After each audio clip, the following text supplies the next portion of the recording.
Hello tout le monde, je me présente, moi c'est Gwen et je suis médium avec aussi capacité de clairvoyance et clairaudience et je suis passionnée par le monde de l'invisible et donc je vous présente aujourd'hui ma toute première vidéo YouTube, j'espère qu'elle vous plaira.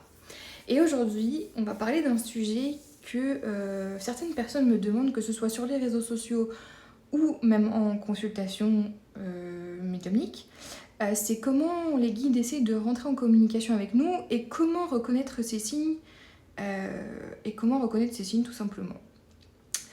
Dans un premier temps, si tu as déjà eu des ressentis, des intuitions ou vécu ce qu'on appelle des synchronicités plus ou moins étranges pour toi, c'est peut-être que tes guides essaient déjà de se faire entendre auprès de toi.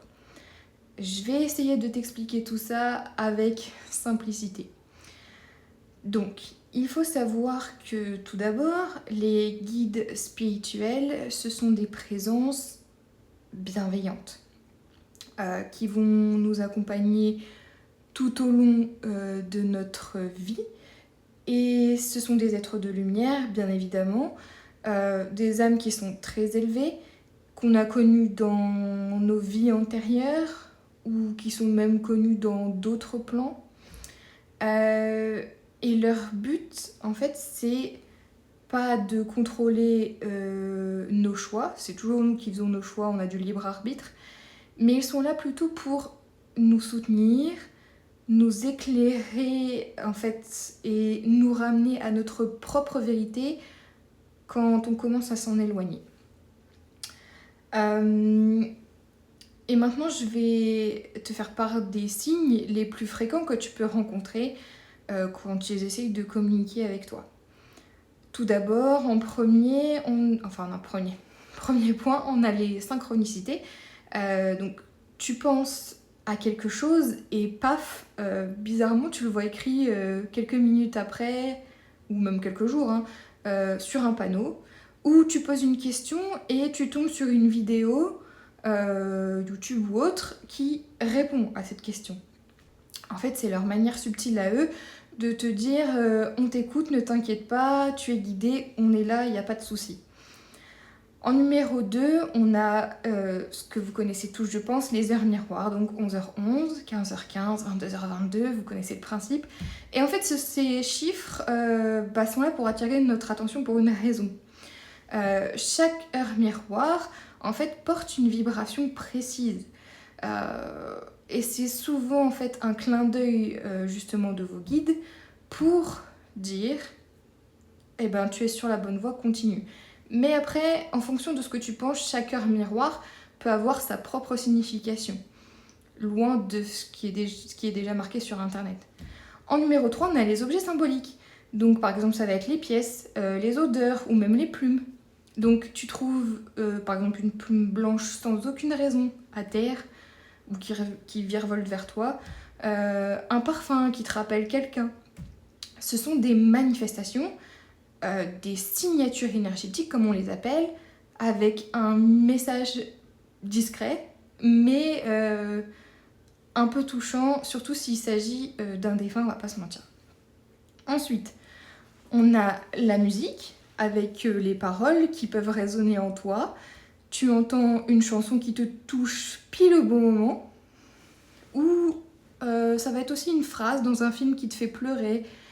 Et ben en fait, tes guides, ils utilisent ce que tu connais en fait, pour faire passer ce message. Parce que c'est plus simple pour eux, pour que tu puisses le décrypter par la suite. Ensuite, on a, en 5e position, on a les ressentis corporels. Le plus souvent, ça va être des frissons soudains, une pression dans la poitrine ou encore une chaleur au niveau des mains. Et parfois, ton corps, il va capter ce que ton mental n'entend pas encore. C'est logique, parce que ton mental, il n'est pas là pour capter ce genre de choses. Et en 6, on a les rêves. Ils viennent parfois la nuit dans les rêves, sous forme d'images, sous forme de symboles, ou même, encore une fois, de ressentis très nets. Et ensuite, le matin, tu vas te réveiller en te disant « Mince, c'était plus qu'un rêve, j'ai fait un rêve bizarre avec des personnes. » Et écoute ton premier ressenti parce que souvent c'est le bon. Voilà. En général, c'est vraiment le bon.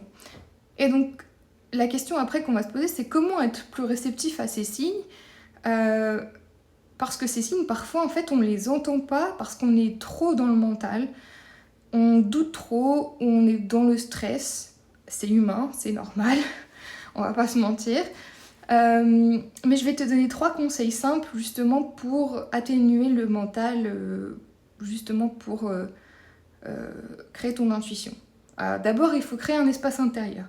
Même si c'est 5 minutes par jour, sans écran, pour écouter tes ressentis, c'est très important. Ensuite, il y a tenir un journal de rêves, de signes. Comme ça, tu notes ce que tu ressens, les synchronicités que tu as vues, les rêves. Ça permet en fait de... comment dire, de capter en fait justement ces images, ces symboles que tu vois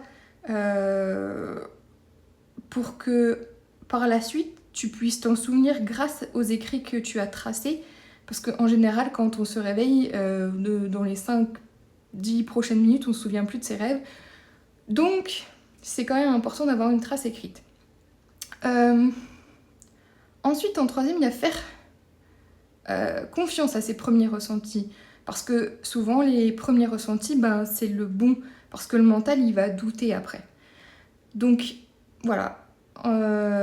En général, tes guides, ils sont là pour t'aimer et te guider. Ils sont pas là pour t'imposer quoi que ce soit. Ils parlent une langue très subtile, on va pas se mentir, mais qui sont pleines de douceur. Il n'y a pas à en avoir peur. Et plus tu vas t'ouvrir à cette langue, et plus le lien que tu as avec tes guides va devenir évident. Donc voilà, pour cette première vidéo YouTube, j'espère qu'elle vous aura plu. Dites-moi en commentaire si jamais vous avez déjà reçu un signe ou plusieurs signes évidents de vos guides, ça m'intéresse fortement. De toute façon, je lis tous vos commentaires, enfin je vais lire tous vos commentaires, pardon, et je vais partager autour de ça. Et si jamais vous voulez d'autres vidéos, que ce soit sur la médiumnité ou la spiritualité, abonnez-vous tout simplement, c'est juste le début de la chaîne. Et moi je vous dis à bientôt pour une prochaine vidéo, ciao ciao.